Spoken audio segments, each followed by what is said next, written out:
What if I told you the version of you that the world tried to hand you was never the real you? What if your whole life you were walking through a script that heaven authored, but man tried to edit? The pain, the confusion, the rejection, the silence. It wasn't random. It was resistance against something the world couldn't name, but hell could sense. And that something is your divine identity. You didn't stumble into this message. You were drawn by a spirit who's been whispering to your soul for years, saying, "There's more to you than they told you. There's more in you than they ever affirmed." From the earliest moments of your life, you were marked, not with shame, not with insignificance, but with a calling that scared darkness and confused those around you. They didn't know what to do with someone like you. You didn't fit into their categories, and you wouldn't shrink into their expectations. Psalm 139 says you were fearfully and wonderfully made. That means you were intentionally crafted, not just born. Ephesians 1 verse 4 tells us that even before the foundation of the world, God chose you, set you apart, not to be hidden forever, but to be revealed in His perfect time. So the rejection you faced wasn't because you were flawed, it was because you were hidden. Hidden like Moses in a basket. Hidden like David in the pasture. Hidden like Esther in the palace. You weren't overlooked, you were reserved. And yes, they tried to bury you, with words, with silence, with dismissal, with false labels and shame. But what they didn't know is that you are like a seed. Buried, yes, but destined to rise. Every strange longing in your soul, every moment you felt different, every time you wept in secret over a world that didn't feel like home, those were not weaknesses. Those were whispers from heaven that your story was sacred. Isaiah 43 verse 1 declares, "Fear not, for I have redeemed you. I have called you by name, you are mine." God didn't forget your name when others ignored it. He has been writing your story all along, not the edited version they handed you, but the original script He designed in glory. And now the author is turning the page. They tried to conceal you, but God is choosing this very hour to reveal you. Get ready to remember who you really are. Heaven never forgot. Some truths don't arrive with trumpets, they unfold slowly like sacred echoes from the past, calling us back to what we somehow always knew. That's how it starts for many of us. Long before we knew the name for our calling, long before we had language for the ache in our soul, the signs were already there. Hidden in moments that looked ordinary to others, but burned with divine fingerprints for those who were paying attention. You didn't just imagine it. That deep sense you carried even as a child wasn't fantasy, it was a foreshadowing. When you were young, you noticed things others didn't. You asked questions that made adults nervous. You felt burdens that seemed too heavy for your little shoulders, yet you carried them quietly because you didn't know how to explain what was stirring inside of you. That wasn't dysfunction. That was destiny whispering. Scripture reminds us in Jeremiah 1 verse 5 that God said, "Before I formed you in the womb, I knew you. Before you were born, I set you apart." That means your first breath wasn't your beginning. Heaven had already chosen you. And childhood, with all its mystery and intensity, was simply the first chapter of your revelation journey. It's easy to overlook those early moments, those sudden instincts, the strong sense of justice you had, or the overwhelming compassion that brought you to tears. But now that you're further along the path, can you see it? You weren't just a sensitive child, you were spiritually awake. You weren't just quiet, you were listening. God was already tugging on your spirit, teaching you how to hear Him in stillness and recognize His presence in silence. Like young Samuel, you heard the voice before you could understand the assignment. In 1 Samuel 3, the boy, Samuel heard God call his name 3 times. He didn't yet know the voice of the Lord, but the call still came. That's what many of us experience, spiritual signals before spiritual language. We didn't know what it meant, but our hearts were marked nonetheless. Sometimes the pain of childhood hid these signs in plain sight. Maybe you were rejected, misunderstood, labeled too much or too quiet.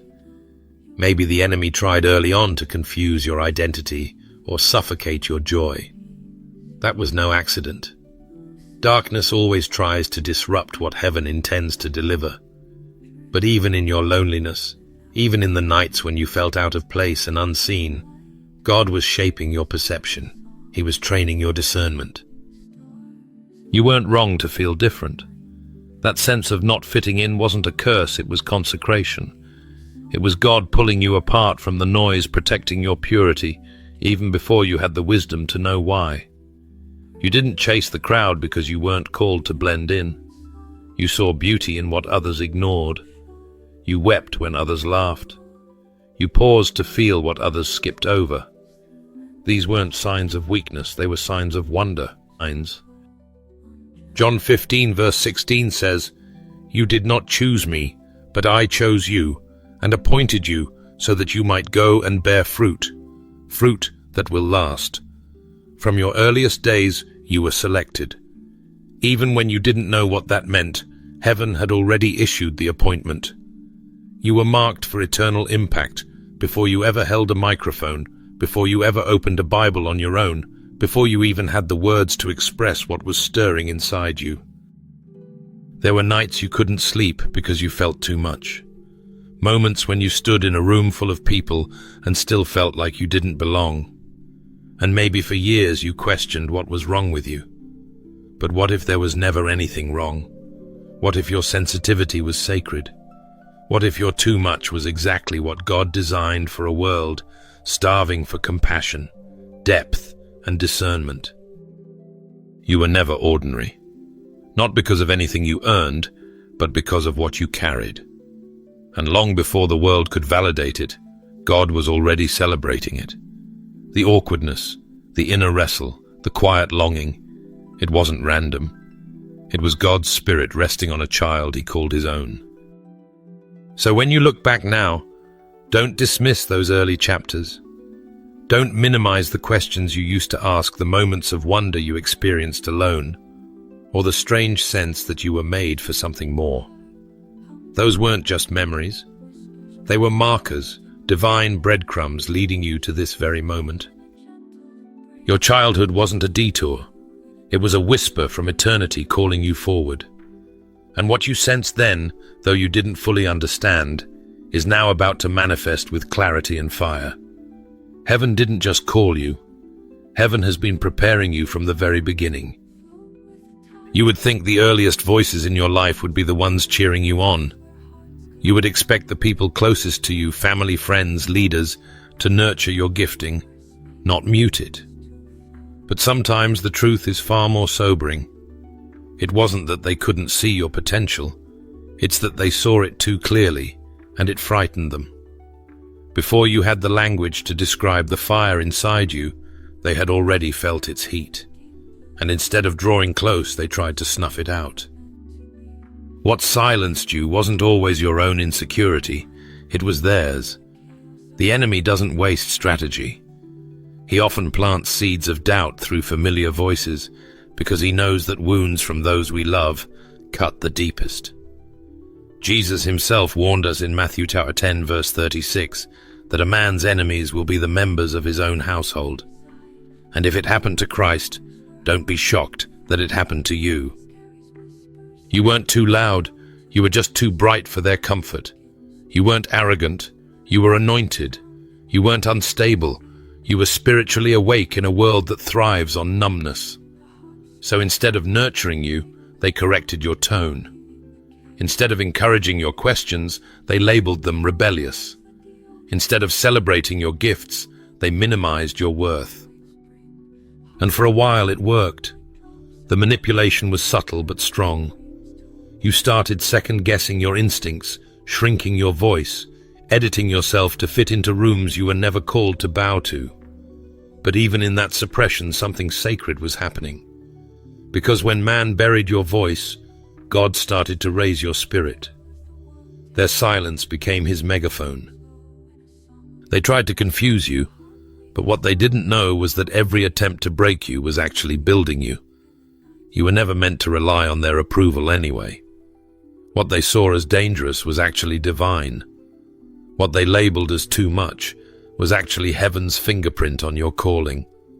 Like Joseph, whose brothers threw him into a pit, they acted out of fear, not wisdom. But just like in Genesis 50 verse 20, God is still turning it around. Joseph said, "You intended to harm me, but God intended it for good to accomplish what is now being done." And so here you are, emerging not in bitterness, but in boldness. You've been through enough false starts and betrayals to recognize now that the battle was never just about you. It was about the glory you carry. That's why the warfare came early.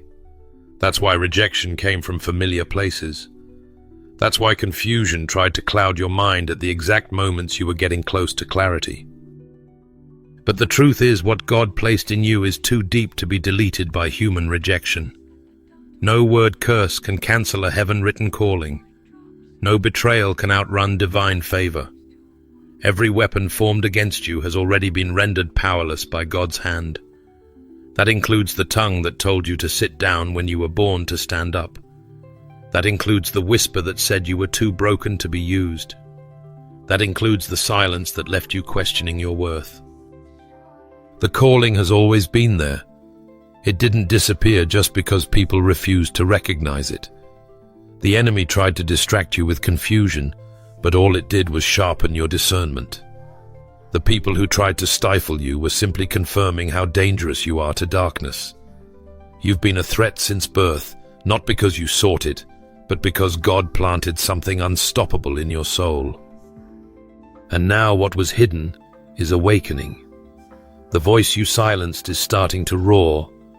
The dreams you buried are rising again with fresh fire. The truth they tried to conceal is being revealed by heaven's hand, and this time no one can shut it down. You don't need them to believe in you. Heaven already does. The one who knit you together in secret is now unveiling you in power. You're not here to beg for seats at tables where you were never meant to eat. You're being called to build your own in the presence of the same voices that once doubted you. Because what man tried to suppress, God is about to spotlight not for your glory, but for his. What the enemy feared is finally happening. You're stepping fully into the truth of who you are, and you're doing it with heaven's backing. Somewhere along the journey you were told you were too much, too sensitive, too emotional, too aware. But the truth is you weren't overreacting.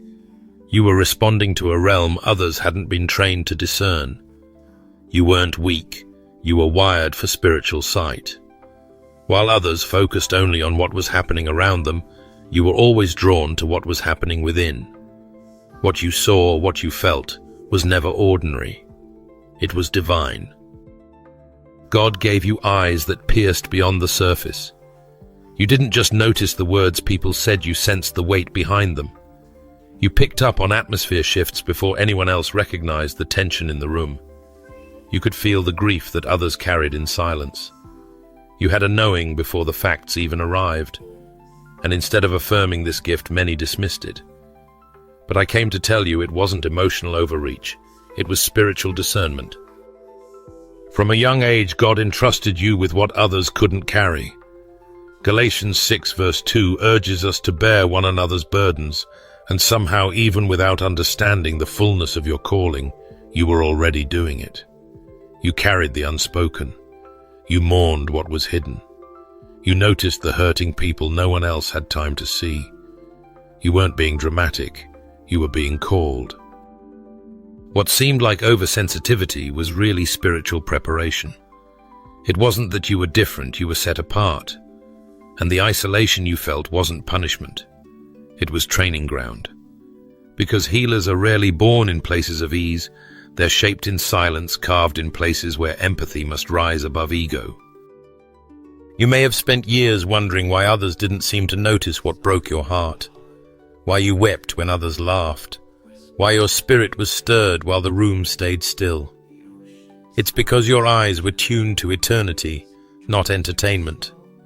Psalm 34 verse 18 says, The Lord is close to the broken-hearted and saves those who are crushed in spirit.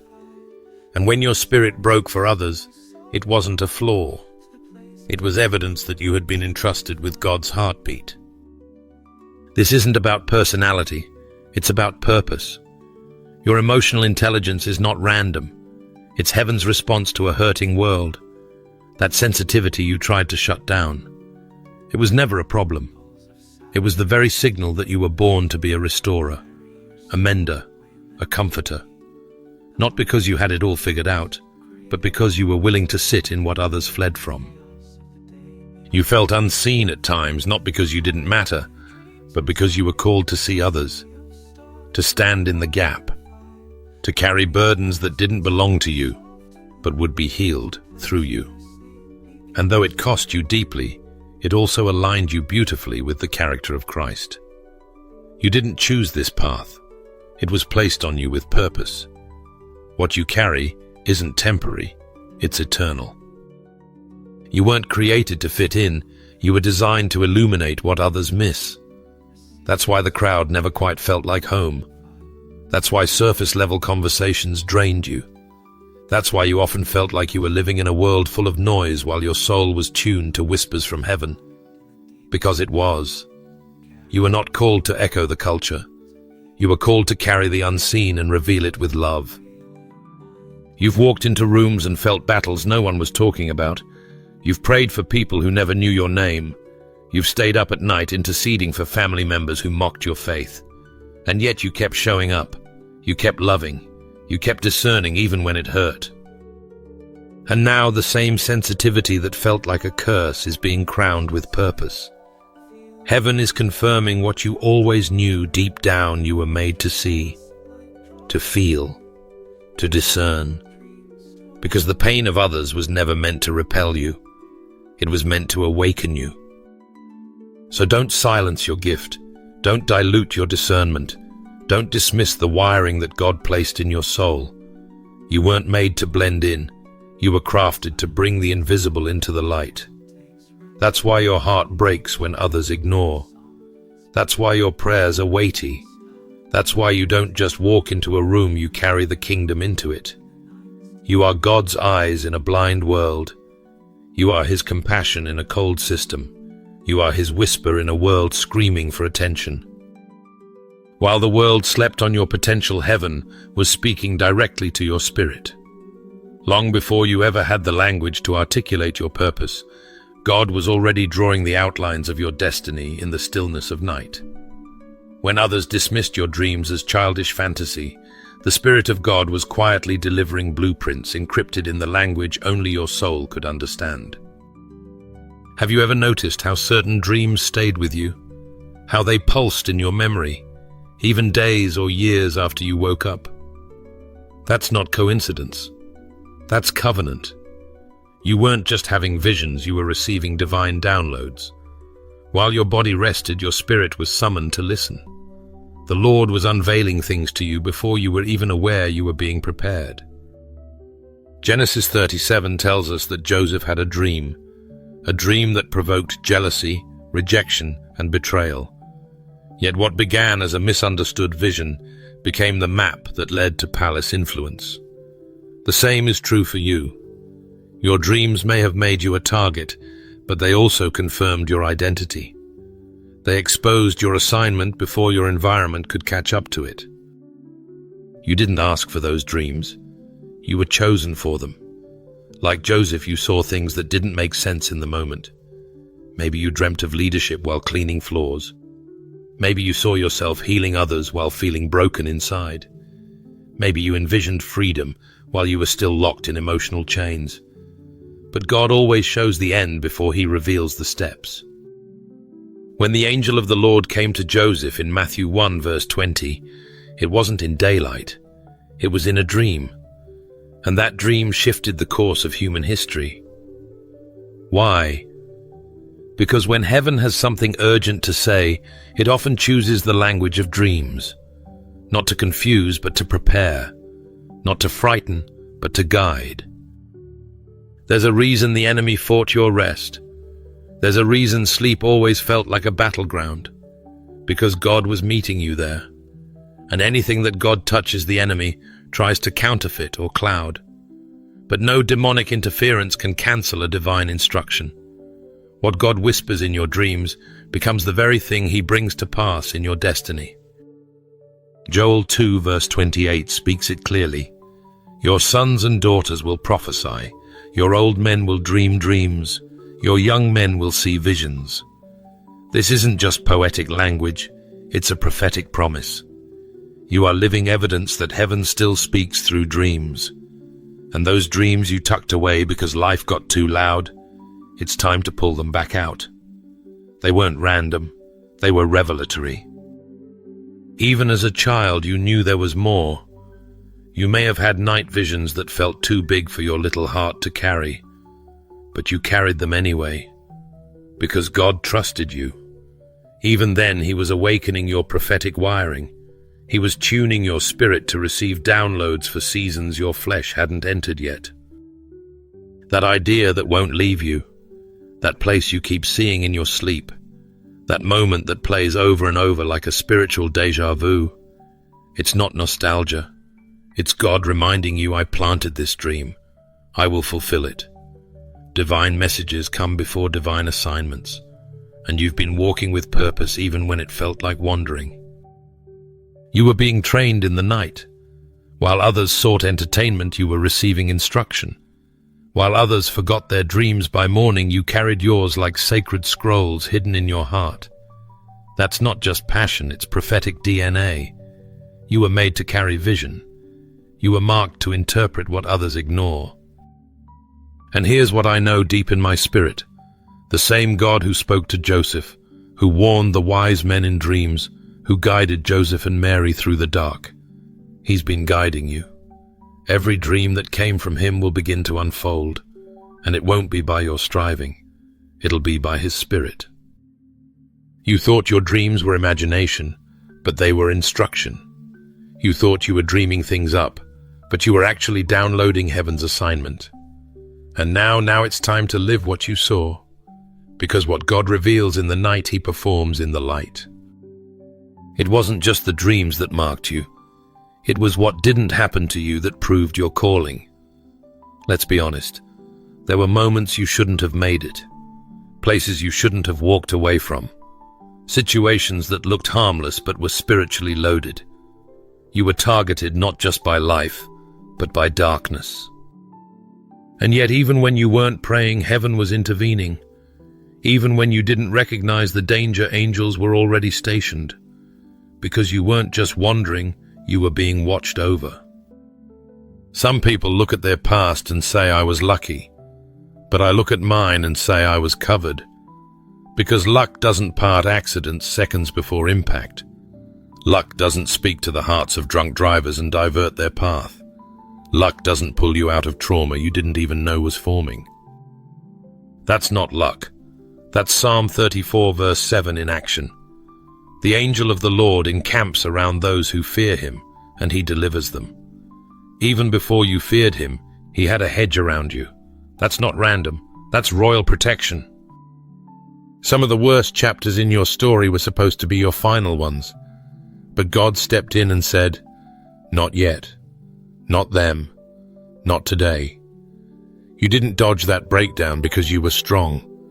You didn't avoid that relationship trap because you were wise. Heaven had its hand on you. You've been shielded not because you were flawless, but because you've been favored. That strange uneasiness you felt before making certain decisions, that wasn't anxiety, it was divine restraint. That sudden shift that made someone ghost you before they could manipulate you.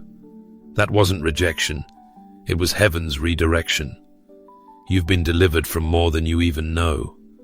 And the fact that you're still standing today is proof that divine purpose is still pulsing through your veins. Isaiah 54 verse 17 reminds us that no weapon formed against you shall prosper. The verse never says weapons won't form, it says they won't work. And that's what's happened in your life repeatedly. The plots formed, the traps were set, the words were spoken, but the fire couldn't burn what God refused to consume. There were people who tried to curse you and couldn't figure out why their words fell flat. It's because God intercepted it, just like he did for Daniel in the lion's den. He shut the mouths of beasts that were meant to tear you apart.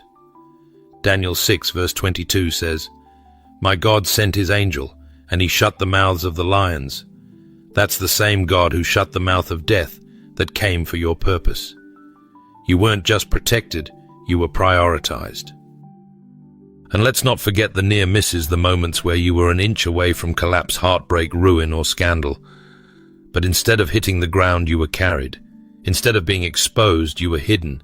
Instead of losing your mind, you were given peace that didn't match your circumstance. Why? Because God assigned angels to your life before you ever knew his name. Your protection is not a sign of luck. It's a sign of legacy. When heaven keeps you, it's because heaven intends to use you. You're not being spared just to breathe. You're being spared to build. There's an assignment with your name on it that hell's been trying to cancel since the moment you were born. But no matter how many times you've been attacked, the truth remains: if God is for you, nothing can be against you. Some of you are realizing right now that those random escapes were actually coordinated by a God who refused to let go. You may have thought your prayers were weak, but his grace was strong. You may have felt unworthy, but his love was unwavering. And every time the enemy tried to silence your purpose, heaven responded with a roar: "That one belongs to me." When you walk into your future, walk boldly, not because of your talent, but because of your testimony. You've been preserved for something sacred. Your scars are not a contradiction, they're a confirmation. God didn't just rescue you from danger, he rescued purpose out of danger. You were kept because you're called. If you've ever walked into a room and felt like you didn't belong, like your presence somehow disrupted the atmosphere, then hear me clearly: you weren't imagining it. And more importantly, you weren't wrong. There's something holy about standing out in a world obsessed with blending in. Something sacred about not fitting the mold, about feeling like an outsider, even in places where you were supposed to feel at home. But let me remind you, your sense of otherness isn't a curse. It's a confirmation. You've always known you were different. Not in a way that made you arrogant, but in a way that made you question. Why don't I see things like they do? Why does my heart break for things they overlook? Why can't I seem to laugh at what everyone else calls normal? That question, my friend, is your calling in disguise. God has a pattern. He hides his greatest vessels in plain sight. Joseph was misunderstood by his own brothers. Genesis 37 verse 3-4 tells us plainly, they hated him because of the favor that marked him. He didn't ask for the dreams. He didn't request the coat. But heaven chose him, and earth rejected him. Does that sound familiar? Jesus himself was the cornerstone the builders rejected. John 1 verse 11 says, "He came to his own, and his own did not receive him." If the Savior of the world was overlooked, dismissed, and crucified by the very people he came to save, then why are you shocked when your heart, your ideas, your vision are too much for those around you? Moses was raised in Pharaoh's palace but didn't belong there. He was born Hebrew, educated Egyptian, but destined for something entirely divine. When he tried to defend his people, both sides rejected him. That isolation wasn't failure, it was formation. God used that wilderness to strip away every false identity so Moses could finally stand on holy ground and hear the call. So, if you've ever wondered why you didn't get invited, why you never really clicked, why your spirit felt agitated in places others celebrated, this is why. Earth couldn't define you because heaven designed you. You've spent years trying to make sense of your outsider status. But what if I told you it was never about belonging to them? What if the very thing you tried to suppress, your uniqueness, your insight, your sensitivity, your dreams, is the fingerprint of heaven pressed upon your soul? You weren't called to blend in. You were called to break the mold. Rejection may have felt like punishment, but in God's hands, it was preparation. The people who overlooked you trained you to lean on His voice alone. The circles you didn't fit into taught you how to build your own. And the pain of being different. It developed discernment. It taught you to read a room not just with your eyes, but with your spirit. James 1 verse 2-4 reminds us to count it all joy when you fall into various trials, knowing that the testing of your faith produces patience. And let patience have its perfect work, that you may be perfect and complete, lacking nothing. What looked like social rejection was spiritual refinement. What felt like being left out was God pulling you in. The truth is, the longer you try to blend, the more you delay your breakthrough. Because God can't elevate who you pretend to be. He anoints the real you, the one He formed in the secret place, the one He set apart before you took your first breath. This world doesn't know what to do with someone who carries eternity in their bones. But that's okay. Because you weren't made to be understood. You were made to lead. There's a reason heaven placed you on earth but didn't let earth define you. You weren't created to be accepted by the crowd. You were created to be trusted with a calling. And that calling doesn't require the world's validation. It requires heaven's voice, which already declared you are mine. So the next time you feel the sting of not belonging, remind yourself it's not rejection, it's redirection. God is setting you apart because He intends to send you out. You were never meant to just exist. You were meant to influence, to shift, to carry a presence that makes darkness tremble. You don't belong here because you belong to Him. Some people were content to dance on the surface. They wanted comfort, applause, quick fixes, and shallow answers. But not you. You were the one who asked the hard questions. You lingered longer in the silence. While others were chasing fairy tales and fantasies, you were drawn to faith, real faith. The kind that wrestles with angels and walks through fire. The kind that doesn't need all the answers to say yes to God. That yearning in you was never random. That ache to know more, to see beneath the noise of the world that was God calling you even before you had the language to recognize it. You weren't just curious. You were being called. That hunger for meaning was a holy magnet pulling you deeper. Because you weren't made to simply consume faith. You were made to carry it. Think back. While your peers were dreaming of fame or fortune, something in you was captivated by Moses standing barefoot before the burning bush in Exodus 3. You could see yourself in David's quiet strength or Esther's hidden courage. The stories of biblical giants didn't just inspire you, they felt strangely familiar. Why? Because God wasn't just inviting you to admire these lives. He was asking you to step into your own. Romans 15 verse 4 reminds us that the scriptures were written for our learning, that through endurance and the encouragement they provide, we might have hope. You weren't reading stories, you were hearing God whisper, "This is your lineage. This is your level." You saw yourself in the wilderness, on the front lines, behind the scenes, but always close to the sacred. You were marked by a sense of depth in a world obsessed with distraction. Even as a child, your questions unsettled people. You asked about eternity when others were focused on entertainment. You cared about broken hearts, while others just cared about fitting in. That's because the Spirit of God was shaping your spirit early. Luke 2 verse 46-47 shows us that even Jesus at 12 years old sat among the teachers, asking questions that revealed His wisdom. His depth didn't alienate Him, it authenticated Him. And that's exactly what God has been doing with you. You've been drawn to the deep, not because you're strange, but because you're sent. Leadership in the kingdom doesn't begin with charisma, it begins with consecration. And those who are meant to lead are first required to sit with God in quiet places. That's why you often felt like you were behind or unseen. It wasn't a delay, it was divine design.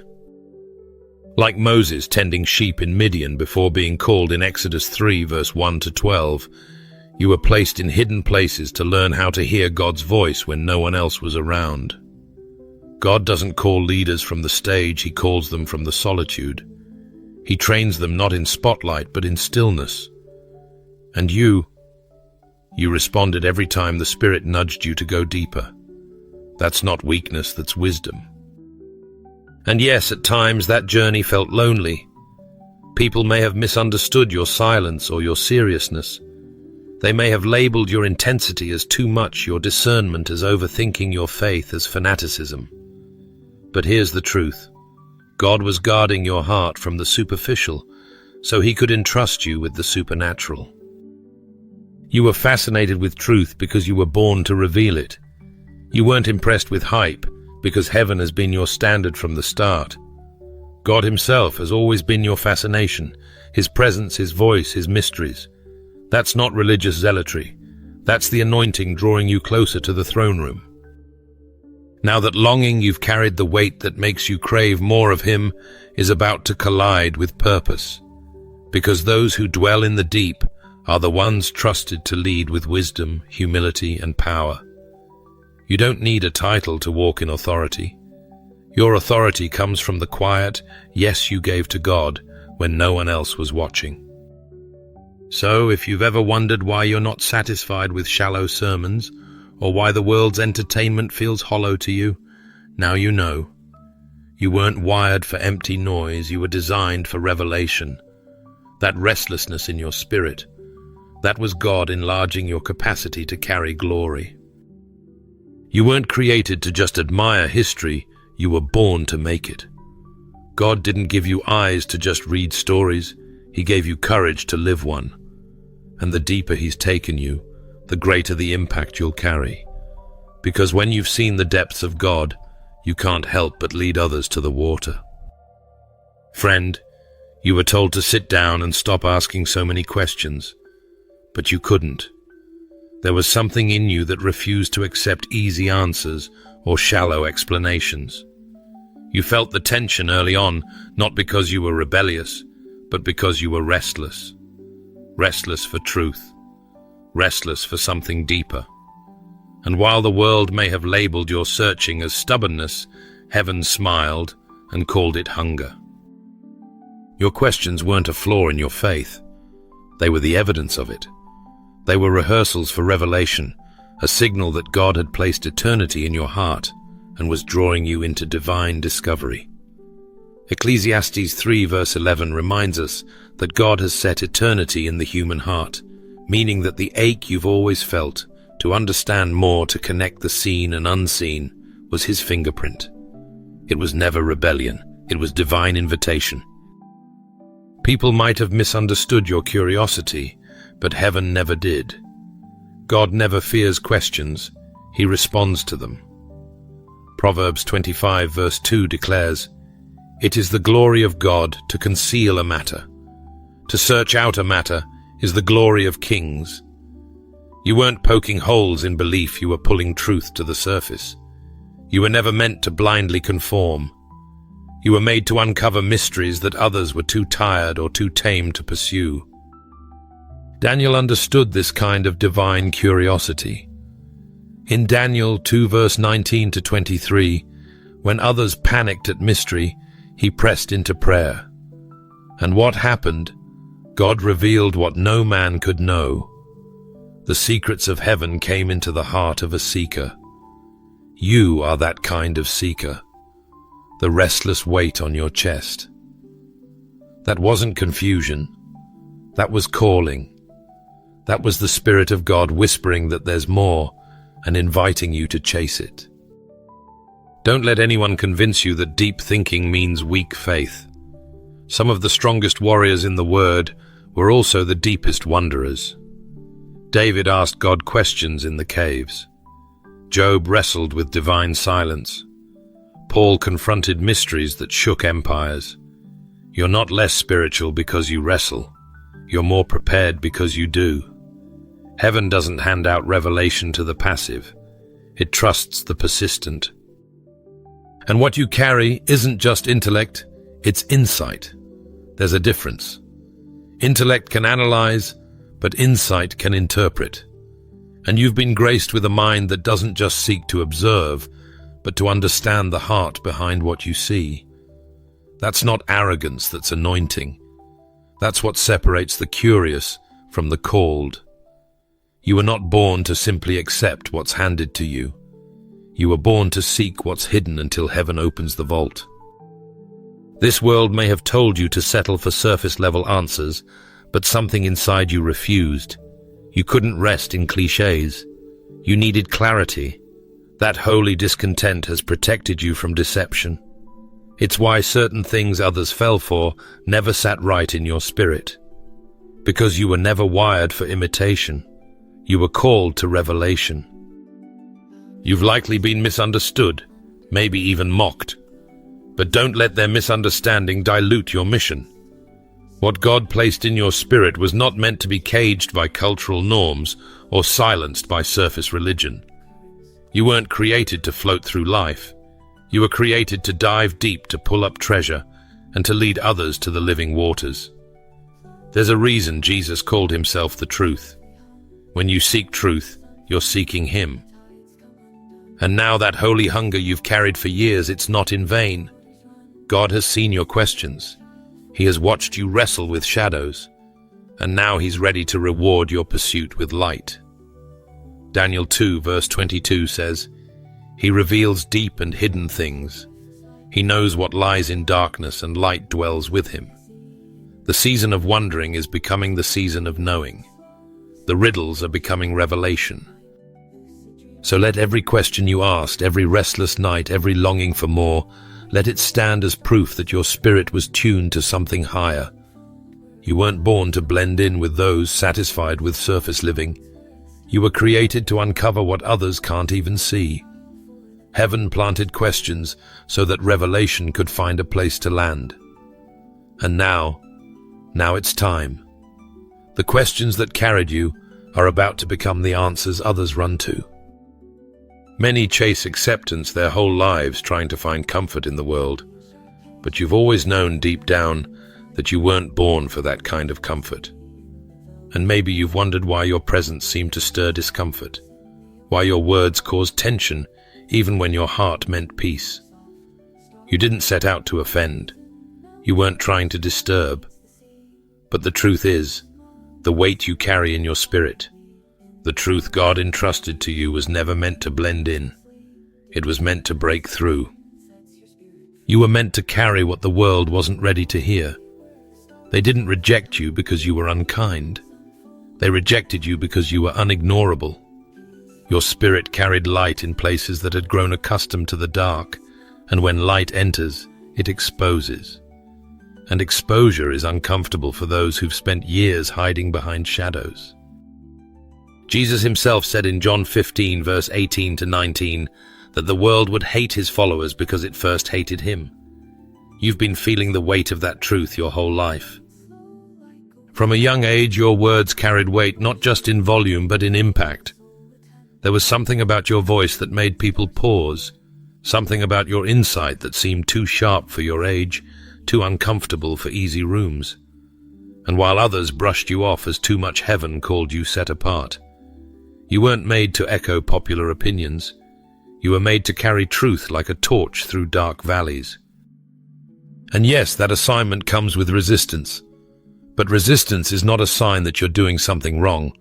It's confirmation that you're carrying something right. In Matthew 13, verse 10 to 13, Jesus told his disciples that not everyone would understand the secrets of the kingdom. He explained that truth has layers.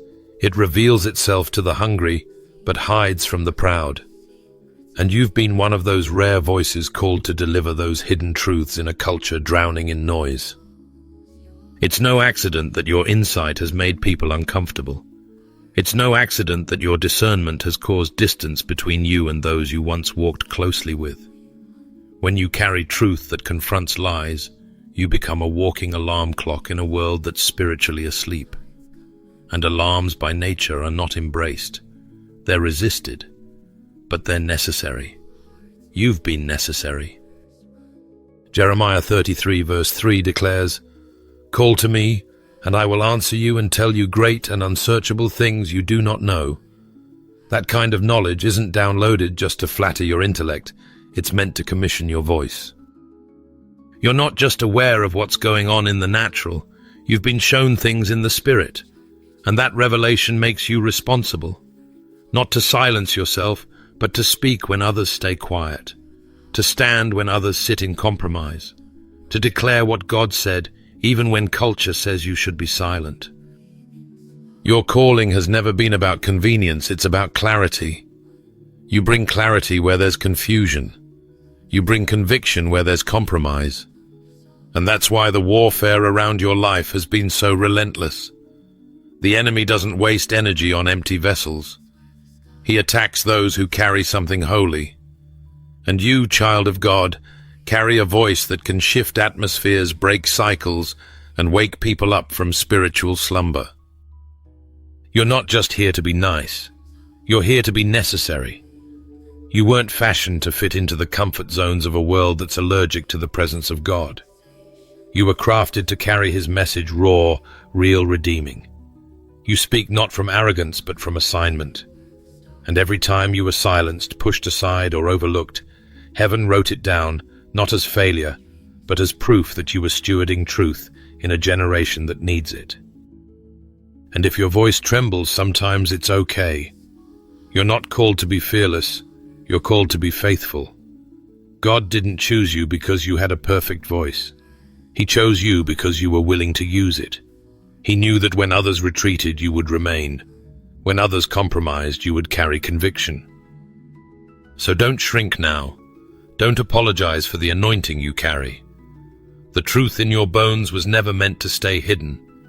It was meant to be shouted from rooftops, written in hearts, and echoed in places where lies once ruled. You weren't made to mirror the world, you were made to move it. Beloved, you've been walking through life, carrying a truth so deep, so sacred, that even you didn't fully grasp its weight at times. But let me say this clearly, with fire in my voice and faith in my bones, what was hidden in you is not staying hidden any longer. Heaven is moving, and your unveiling has begun. They tried to bury your truth under labels, under shame, under years of silence and misunderstanding. But they forgot one thing: our God is the God of resurrection, and what he breathes into will rise again. This isn't just your moment, this is your appointed time. The truth was never lost, it was protected. You weren't being punished when the doors closed, when the voices mocked, or when you felt alone. You were being positioned. God was setting the stage for something that couldn't be rushed, something that couldn't be defined by earthly timing. He was crafting a masterpiece in secret, and now he's about to unveil what he's always known about you. You don't need to perform for approval or audition for acceptance. You have been chosen, called, and qualified by the hand of the Almighty. Romans 8 verse 30 reminds us that those he predestined, he also called. Those he called, he also justified. Those he justified, he also glorified. You're not on your way to becoming someone, you've always been someone. You're not finding your identity. You're finally walking in the one that's been waiting on you to embrace. Every wound, every whisper from God, every dream, every hidden longing, it all makes sense now. The silence was not absence, it was strategy. The enemy tried to silence you before you knew the power of your voice, but that silence only made the fire burn deeper. And now it's too late for the devil. You're stepping forward with holy clarity, unshaken boldness, and divine authority. You don't have to apologize for the truth you carry. John 8 verse 32 declares, "Then you will know the truth, and the truth will set you free." But not just you, others too, because your boldness will break chains, your authenticity will heal, your light will confront darkness. This isn't about ego, this is about obedience. This is about letting the world see what God has always seen, a royal, radiant reflection of heaven. There's a name only heaven has called you, and according to Revelation 2 verse 17, It's written on a white stone reserved for the overcomer. And you, beloved, have overcome. So walk tall, speak freely, burn brightly. The truth was always inside you, and now it's time to shine. Before we close, I want to invite you into a moment of deep, fervent prayer. If this message stirred something in your spirit, if you've felt hidden, misunderstood, or overlooked, then now is the time to come before God and let Him affirm who you really are.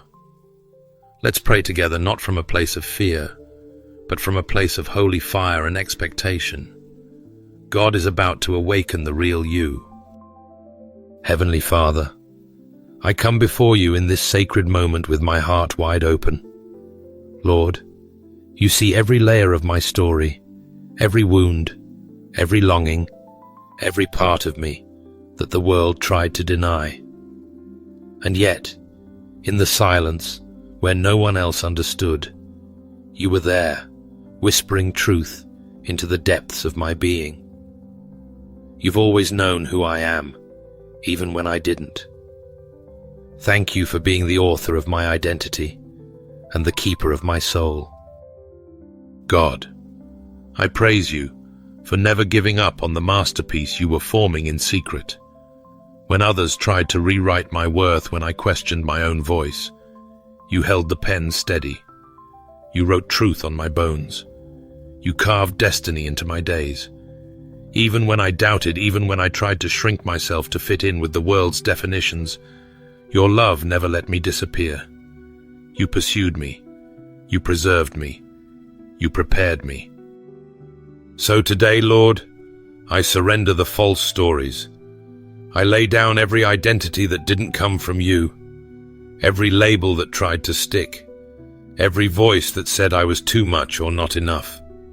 I break agreement with every lie that told me to stay silent. I reject the fear that tried to paralyze my purpose. I will not carry the weight of shame that never belonged to me. I choose truth. I choose you. God, I invite you to awaken what's been buried. Breathe again on the gifts, the callings, the fire inside me that I tried to hide. Restore to me the dreams that felt too big, the boldness that got shut down, the purity of vision that was mocked or misunderstood. Let your spirit rise in me, not to make me famous, but to make me faithful, not to make me loud, but to make me clear. I don't need to be seen by the crowd. I only need to be known by you. Strengthen me to walk in the identity you crafted before time began. Give me the courage to live unfiltered, unapologetic, and unwavering. Let my story be a testimony of redemption. Let the pain I endured become oil that anoints others. Let my life echo in the places you've called me to influence, not through performance, but through authenticity. Let me reflect heaven with my yes. Lord, I thank you for the protection you placed over me when I didn't even know I needed it. Thank you for the seasons of hiddenness, even when they felt like abandonment. Thank you for the delays that were actually divine preparation. You were guarding something precious inside of me, and now I understand. I bless you for every tear you caught, for every moment. You whispered courage into my soul when I was too tired to go on. God, today I recommit myself to your truth. Not the truth the world wants to accept, but the truth you've always spoken over me. The truth that says I'm chosen, that I'm holy, that I'm called, that I'm not just passing through this world, but I'm here on assignment. I am not broken, I'm becoming. I am not forgotten, I'm being revealed. I am not too late. I'm right on your time. And now I pray for others, Lord, for every brother and sister who has walked a similar path, for the ones who feel hidden, hushed, or held back. May your voice thunder in their hearts. May your love lift the fog. May your spirit stir the embers of who they truly are. Let this be the hour of holy unveiling, where your children rise into the fullness of their identity, not for their glory, but for yours. Father, thank you. Thank you for calling us by name. Thank you for seeing beyond our confusion. Thank you for never letting the truth of who we are die under the weight of others' opinions. You are faithful. You are kind. You are the lifter of our heads. And today we rise in that truth. In the name of the one who makes all things new, I pray, Amen. If this message has stirred something deep within you, if you felt seen, awakened, or reminded of who God truly made you to be, I warmly invite you to like this video, subscribe to the channel, and share it with someone who's still searching for their true story. Thank you for being part of this community. May God continue to reveal, restore, and raise you into the fullness of who you are in Him.